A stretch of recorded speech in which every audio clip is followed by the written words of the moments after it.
Hey YouTube, what a beast here, and today we're covering a huge update that's been announced by Jagex. Coming to the game next month in October is Gridmaster. This is a bingo style community event, and we go over some of the details, some of the stuff that we do know and some of the things that we're speculating might be part of this, but looks very exciting and I can't wait to get involved. For anyone that hasn't done a bingo style event in RuneScape before, it's basically just a grid where you slowly unlock items. Each grid will have a item that correlates with that, usually like a PVM drop, but from the sounds of it, it could just be like collecting a random item. Or you could be at places like God War's Dungeon, killing the bosses there to get loot and filling up the board as you go.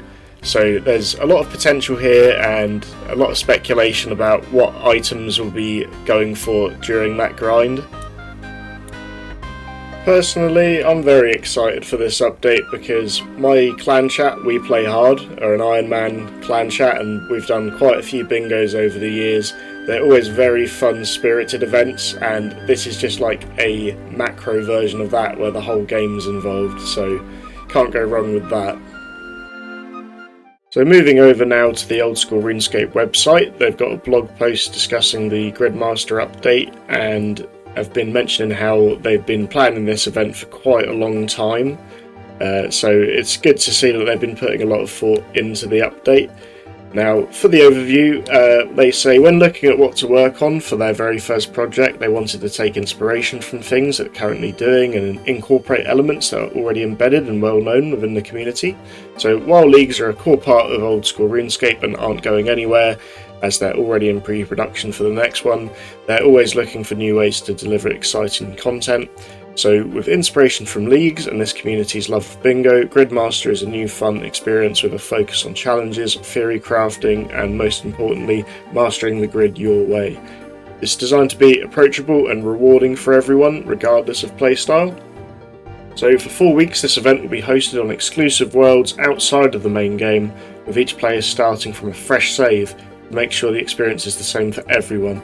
Oh, and let's not forget a base accelerant of experience to really let you hit the griddy. Okay. We're also offering something completely new with Gridmaster, as free-to-play players will be able to participate in a handful of tile challenges on separate worlds and experience some of the powerful rewards. Great way to get a taste of the event even without membership. But that's quite rare. Usually you would need membership to take part in events like this, so that's actually pretty refreshing that they've done that for the free-to-players. Progression-wise, as we were alluding to earlier, it is in a grid-style bingo format, so like bingo, all your challenges will be presented on a brand new in-game interface for you to interact with across your journey. This 7x7 grid will be the foundation of your time in Gridmaster and showcase challenges, but it is down to you to pick what order you take on these challenges and to plan your preferred route. Although you'll be taking on these challenges by yourself, you won't be alone, as completing each task will reward you with a juicy boost to your gameplay.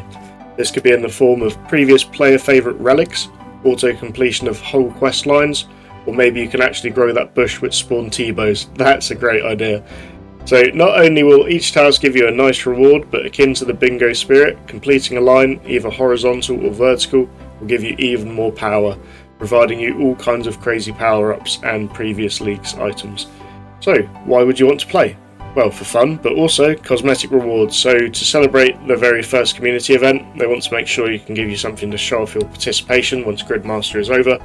For each task you complete, you'll be rewarded grid points, and those points will let you purchase cosmetic rewards inspired by the event.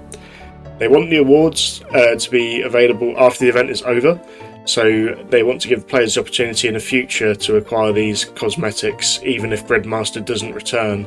So if they do more community events in future, that will have the same reward shop, similar to the way that the League's reward shop shares over for past and previous events. You get the same type of points.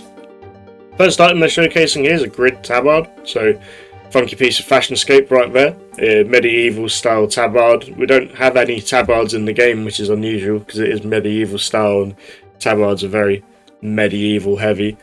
So this is being polled as well, so this will be in an in-game poll, so say yes to all of this because these looks pretty cool. And the grid swords and emblem one actually looks very dope, so I'll be voting yes to these. And then login screen chapel cosmetics. So because it's a celebration of the community, they want something that's instantly recognisable to all. You can decorate your chapel just like the iconic login screen, and these cosmetic overrides will transform your incense burner and chapel icon into the archway and braziers every player sees before hopping in. That is dope. That is very dope. It comes with a construction requirement of 69. Nice.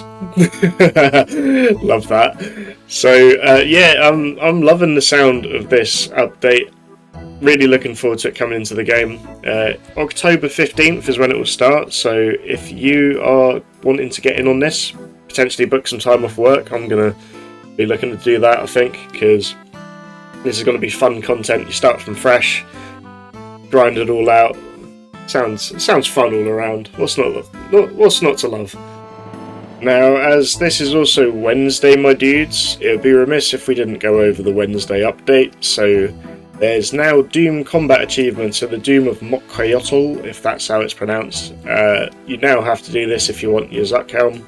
I've got a buddy in the clan chat that's lost his because of this and is having to go and do that. So what they've added is a few specific tasks. So starting at the easier level, albeit that is an elite task, you've got to defeat Doom at level 3, and then the other elite tasks are doing level 1 in less than 30 seconds, and then defeat Doom during its melee charge phase.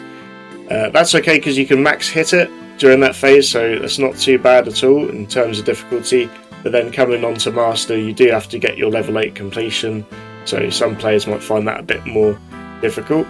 And then coming down to the Grandmaster tasks, there is quite a speedy speed for Doom Racer. Complete the Doom of Mokoyotl levels 1 to 8 in less than 7 minutes 15 seconds. And then the endurance one for the Grandmaster tier is defeating Doom at level 16. So that will be pretty difficult for some gamers. Looking like you're gonna really want your Demon Bane weapons to be tackling this bad boy. But I'm not seeing anything in the Grandmaster tier that looks too ridiculously difficult. I mean, some of them would be quite annoying for players to get. I mean, the perfect Doom one would be quite a long challenge compared to other GM sort of tasks, because you do it perfectly, no damage from boss, letting grubs be absorbed or stepping on acid. But as with any sort of Grandmaster task or any combat achievement, usually you have to sort of just abandon the regular way that you would play and switch things up, maybe change your gear a little bit or change your approach. But as far as the Wednesday update is concerned, it's pretty much just the Doom update, so I won't belabor it too much. They did do a few little minor changes to the Doom boss, where the attacks now function a bit differently and the grubs no longer show an attack option until they land. But then the only other thing really to cover is the client and mobile update, so players in the new renderer beta will see improved visuals across multiple areas.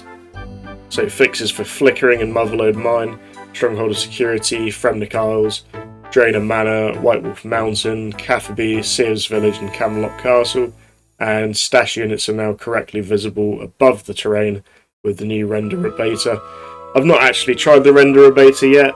I might give it a whack, see how it is, but we'll give it a go. And then there's some new merch actually, RuneScape Shallows of a Massacre novel. So the desert is vast and full of danger, the sun is oppressive, and there are traitors in their midst. Can the Majorat succeed despite these impossible odds? So, third new novel from the Titan book series, penned by Aaron M. Evans, the author of RuneScape The Gift of Guthix. So cool, if you're interested in RuneScape lore or books, pick that up. I do have a copy of that old Road to Cannabis, whatever it was called, book from back in the day. That's probably worth something now. I need to trawl that out. But anyway, as always, you've been amazing, YouTube. I've been What a Beast. Hope you enjoyed the weekly roundup today, and hope you're as excited as me for the upcoming Grid Locked event. And stay tuned for the next video. We should have one up on Saturday, breaking the weekly schedule. I'm going to try and focus to get 2 videos out if I can, so keep your eyes peeled for that. But have a lovely rest of your day, and I'll see you soon.